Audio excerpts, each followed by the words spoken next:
So here we have the SL550. This is a 2014 model. And what I'm going to try to do today is fix a buzzing sound from the center speaker. So there you can see the center speaker is underneath this cover on the dashboard. And the thing that you get is certain types of sounds have a very raspy, almost sounds like gravel jumping around. So we're going to see if we can't get that off and fix that buzzing speaker. What I've got here is a series of tools you can buy at Home Depot, I think, or this is tools I bought at Harbor Freight, and they allow you to pry off interior pieces, and so I'm going to hopefully see if these will work for what I need to do. I've seen other videos of other Mercedes products, center speakers, that pop off, and but not one for the SL550. This is the R231, so we'll see how it goes. Okay, so using one of these smaller ones, you'll carefully insert this. I started over here on the passenger side, and it was very difficult to get it started, but once you get up in there, then you can get up and then sort of slide the tool back and forth and work your way all the way around across the front.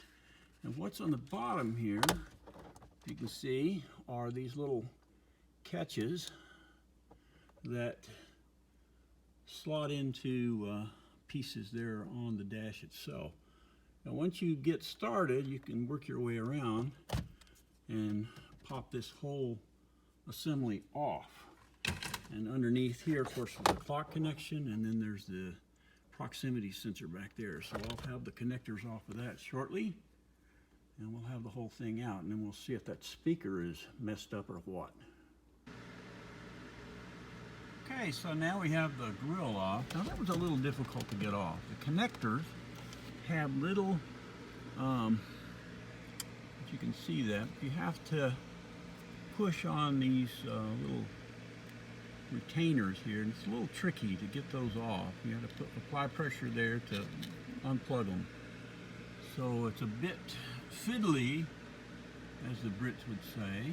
And anyway, so I downloaded an app from my phone that is a signal generator that lets me inject a sine wave at different frequencies, and I hooked it into the aux port, and I swept the audio system, and lo and behold, at around 200 to 400 hertz, I had the buzzing noise. I would like to let you hear that, but my phone will not let me record video and play that signal generator at the same time, so you'll just have to take my word for it. But anyway, that was the noise. So if I placed my finger over this, get that out of the way, center cone right here, the buzzing immediately stopped.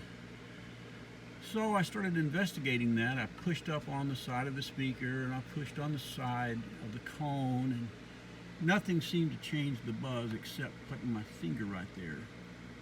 So I reached in and applied the slightest amount of pressure with my fingernail, and look what happened. This thing pops right out.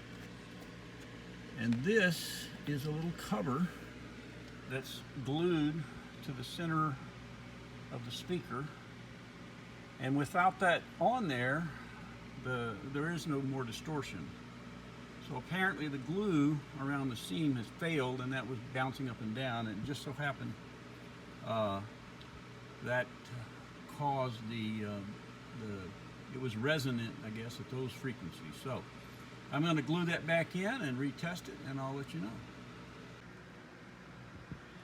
So I could not film this while I did it, but I ran a little bead of super glue around the outer edge of that cone cover, center cover, whatever you want to call it, centerpiece, has a little lip on it.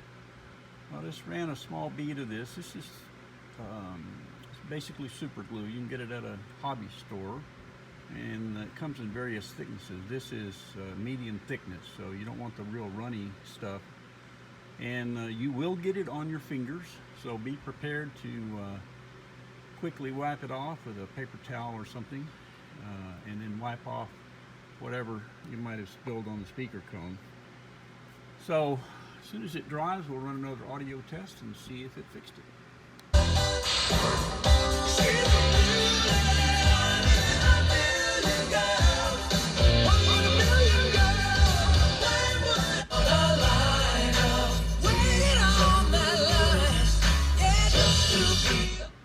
We also have an update from CBS News. That is issuing a statement with secure synagogues across the city. Obviously, there was no connection to Pittsburgh or here, but it's sort of a reaction that law enforcement has. Well, I ran the sweep again after buttoning everything back up. So you have to set this, reconnect all the connectors. That's a bit fiddly, as it were, but getting those reconnected and then gently snapping all of the pieces in place. Now, some of these on earlier models fit in the front first and then fold down and snap into the towards the front of the windshield or towards the windshield. Others fit into the windshield first and then snap down. This one did not appear to have anything like that. So I just snapped everything in, and now I've got to reset the clock, but I think that's it. So job done.